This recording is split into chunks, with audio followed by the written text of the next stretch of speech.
Uh, Good day to all of you that are watching our program. My name is Lino Olopai. I'm a friend of Joeten-Kiyu Public Library. Just wrap up a storytelling with the children, older group and younger group, and I really like that. A lot of fun. And there's so many stories aside from written stories that still embedded in the Carolina language and culture. And and one of them, there are a lot of them, but let me share with you the, the celestial navigation that we almost lost it. We almost lose that knowledge. Uh, Luckily, I took it upon myself and visited the island in 1973, 74 with Mao Pielu when he came up to the island of Saipan in a canoe. I took it upon myself and jumped up on that canoe along with Mao and end up in the island of Saro. Of course, this is after I asked Mao whether some of our traditional culture and practices are still being exercised on the island, and Mao just affirmed that. So the reason why all this thing it was got me into that point because there was a plebiscite. It was voting within a few years where the people in the Commonwealth they need to make a choice whether they're going to become part of the United States, which is majority vote. Of course, we are part of the United States. And at that moment, like several years leading up to that, I was kind of concerned about my language and culture being blended in with a system of Western federal thing that I have I don't understand anything about. So I jump up on that canoe with Ma, and I spent several years in the Oro Island. And I think it was a year or several months before I leave the island, and I found out that they don't teach the celestial navigation anymore. And I was lucky because one of the chiefs happened to be my uncle, and I was in better position to argue with him. Because when they came to the island a year after Arapangli opened the voyage between Central Carolina and Saipan, my uncle came up also on a voyage that Mao eventually took it along with him. And I took them around on the island during campaigning here on Saipan, and I saw them different party translate what they were saying and all of that. So my uncle kind of exposed with that briefly. So I told them why we stopped teaching celestial navigation, which is part of my Caribbean heritage, and that's the reason why I was on Sarawak, because I want to capture or record whatever I can. So he told me that the church stopped them from teaching our heritage, navigation, because in the navigation you call spiritual world to help us in the ocean. So I don't know if that's some of the reasoning why the church don't want that. Oftentimes they say it's a black magic and it's not appropriate for the church. Anyway, I insisted that my uncle blow the conch shell and start the navigational class, which he did. So that started to open up. This is when I was on the island. During all that time, I was sharing with Mao, a lot of changes that affect our language and culture and traditional belief, especially in spiritual belief.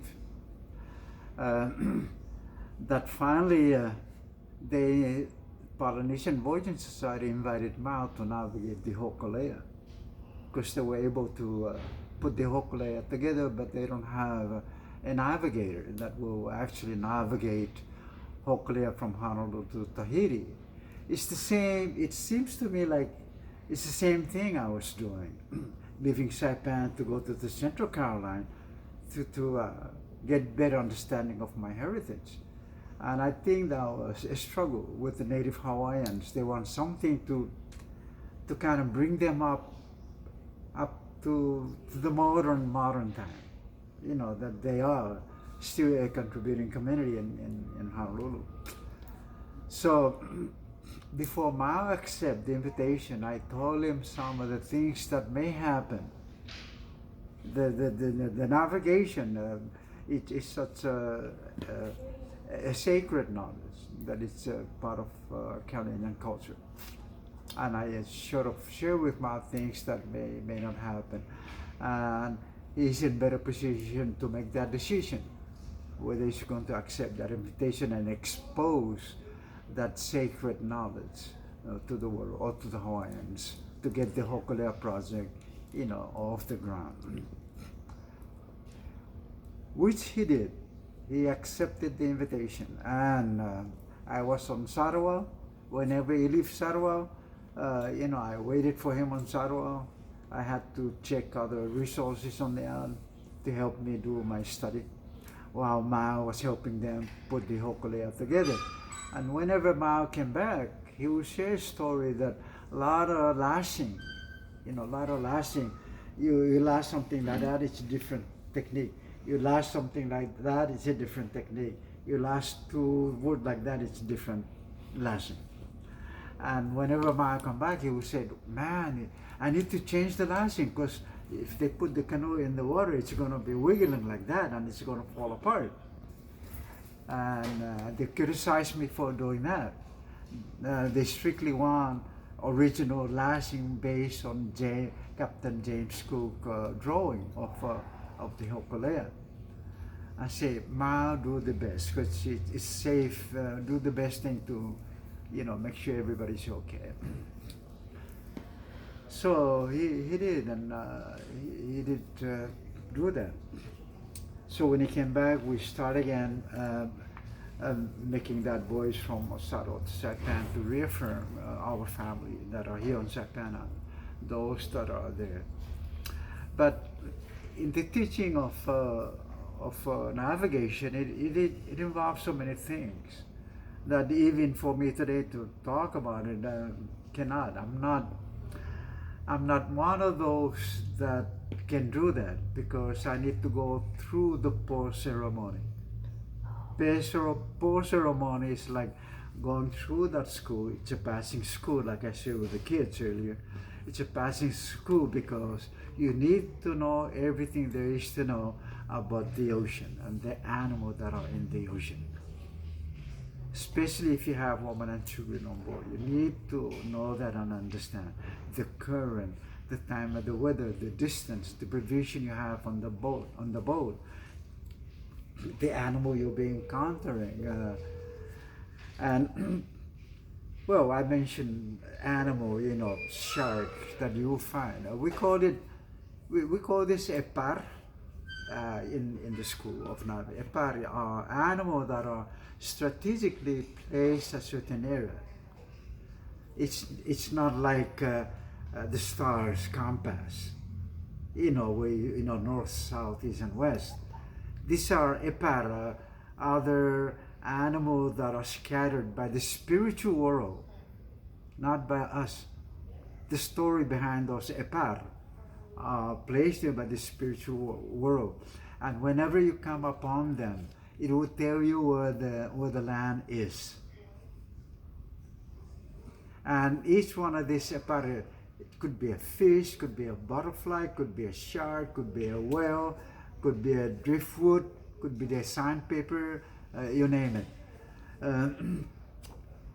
And, you know, but how do you, you know, like I brought up with the children today, how do you differentiate animals that you find in the ocean? I never get a chance to share at least one that I remember. The name of this apar is, they named this apar, it's a school of dolphin. Okay, a school of dolphin that is north of West Fayal. Let me put it between West Fayal and Guam. Okay, West Fayal and Guam, you have this epar a group of the dolphin. Okay, how do you differentiate this dolphin from other dolphin when you come across school or parts? How do you say that in English? School of dolphin or part of dolphin? I have no idea. But it's such a big thing, probably bigger than the size of the library. And how do you differentiate this apart, which is happened to be dolphin? Okay, so how do you tell that it's the apart that will tell you where West Fayal is and where Guam is, because they are located between West Fayal and Guam. Well, this dolphin, they jump to the east. The whole school or the whole part will jump, and it's a big, and you can hear the sound. Whoosh, whoosh, whoosh. The whole school of them, bigger than the library. And before they jump to the east, always to the east, at the end of the school, one will jump up and we would make it, what do you call that, twirl like that. One of the dolphin will jump up and you go like that. And then the one on that end of the apart, on the other side of the apart, will jump up and do the same. Few seconds later, the whole group will go, psh, psh, always to the east. That's how you can differentiate that particular apart from other animal. So learning the stars and all that to become a navigator, it takes more than that. Especially to become a master navigator, it takes more than that. Remember the story I was sharing with the kids, that the woman composed a song, woman tell a story of that particular navigator. Those are telltale to tell that that person is a master navigator, not just by word of mouth. They actually happen. So that's one of the animal in the ocean that I can remember.